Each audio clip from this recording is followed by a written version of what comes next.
So, hello and good Saturday morning. Welcome to the mandatory quarantine show. As of Monday, we are out the door again. PCR test came back negative finally, so I don't have COVID.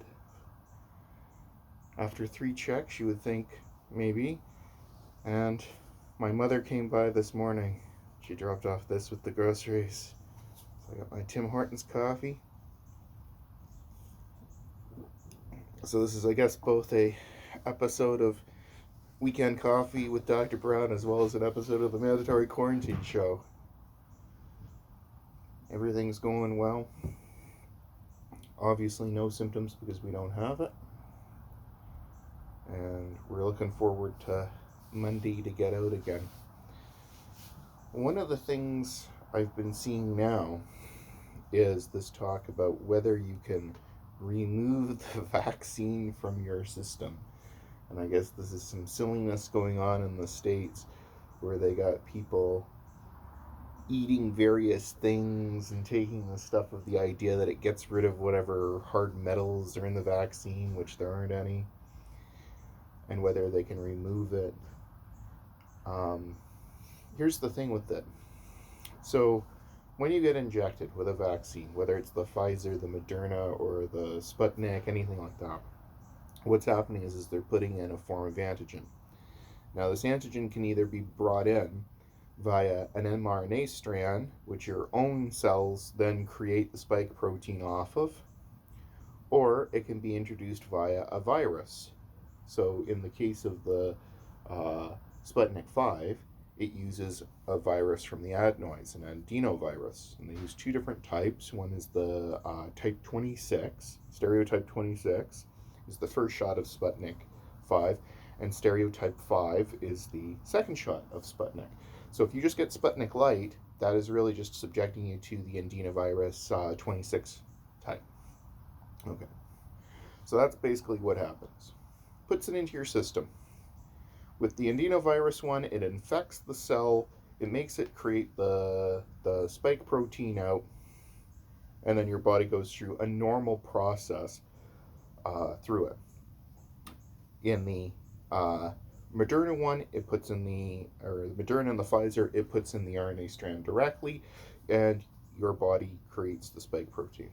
Okay, so now you have this spike protein, and the spike protein is what COVID uses to infect your cell. It's what glues into the ACE2 receptor, and that then causes the lung damage, because you have a lot of them inside of the lungs, because this is really something that's created in order to control blood pressure and to work in that sort of area. And so you have a lot of this receptor around your lungs. So, because of this, that's what you're then seeing the ARS. Okay. So you inject this into someone, it's only in your system for a little while, because it doesn't take long for this to then work with those cells. Then what happens is you have this spike protein that's not connected to anything, can't infect you, can't do anything, just floats around inside of your serum. Okay. At this point, then your body, there's some various response cells that come up to that. So you've maybe heard of killer T cells or dendritic cells, and they come up and they grab all of these proteins and they take them down into your lymphatic system.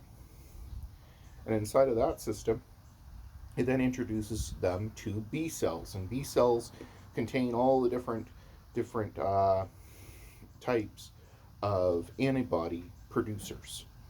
So what happens is your body goes through, it says, hey, is this something that you can bind to? It tries to find something that binds to this antigen, that binds to the spike, and then it creates these things which we know as antibodies, which are these little Y-shaped cells. And what happens is it sees whatever, well, it doesn't see it, it touches it.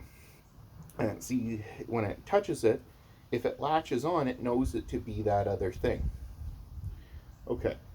So this process happens in about a 2-week period through it.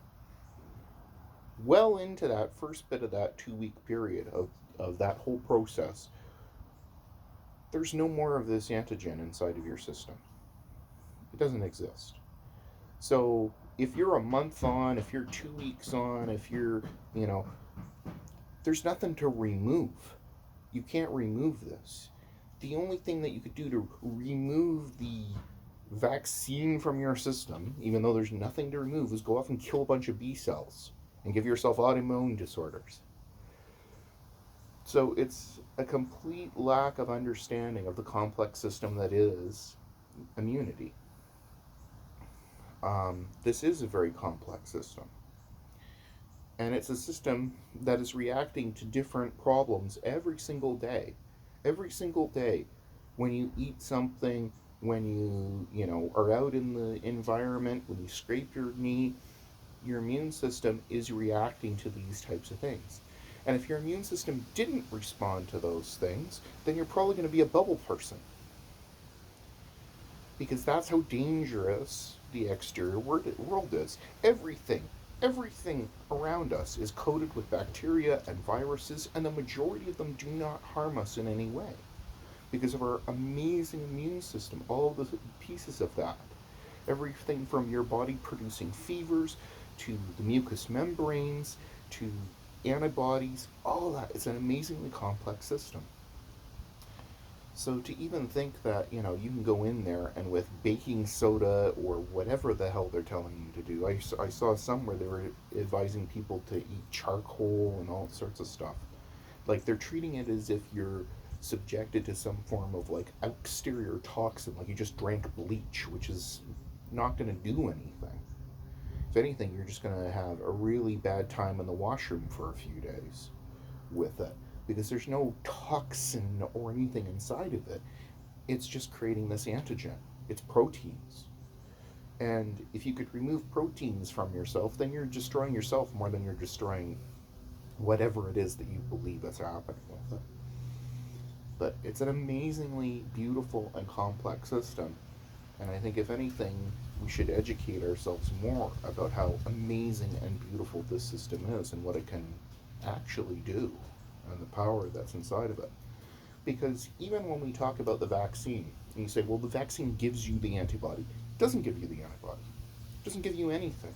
It subjects your existing immune system to an antigen, and then the immune system has to create the antibody.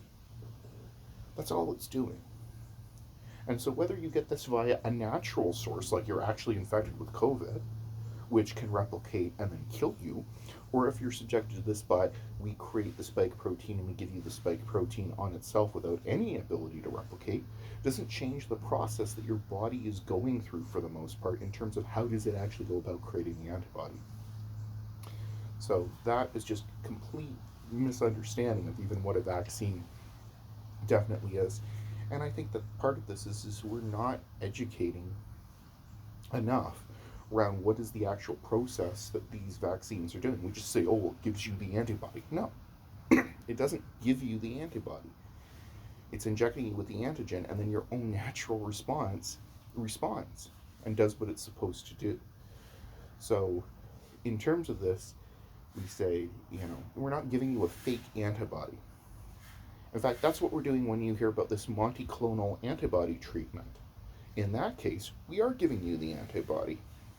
But that doesn't give you then the innate immunity for it because I'm putting fake antibodies into your system. Okay. So what exactly is an antibody? Well, it's a little protein. It's a little Y-shaped protein, and it has kind of some connectors on the ends of it, and it's connecting to something. So now the question is, well, what happens if it connects to something that's you? Because you're made of proteins. We're all made of proteins and water, and that's basically the majority of the human body is proteins and water. So inside of that, your own proteins have shapes to them. And yeah, an antibody could get stuck to your own proteins. And that's what's known as an autoimmune disorder. So when you hear about autoimmune disorders, we're talking about a protein that's being grabbed on by a antibody, and then it's causing a response from your own immune system. So your immune system attacks yourself. And also you can create antibodies for other proteins. So if you have an allergen, an allergic reaction to something, that's really just an overactive protein. That's your immune system being overreactive to it. So with all of that, what's happening here in the gluing of these proteins together is what then signals your immune system to attack. So you have inside of you an entire organ where it shows all of these different proteins that are inside of your body to the potential creators of antibodies. And that ensures that your own system doesn't attack you. Okay? So that's having to do with the thalamus. Well, I hope that was a bit educational today. We got one more day of the mandatory quarantine show, and then I'm out to go and see around Niagara. So, as always, stay safe and wash your hands.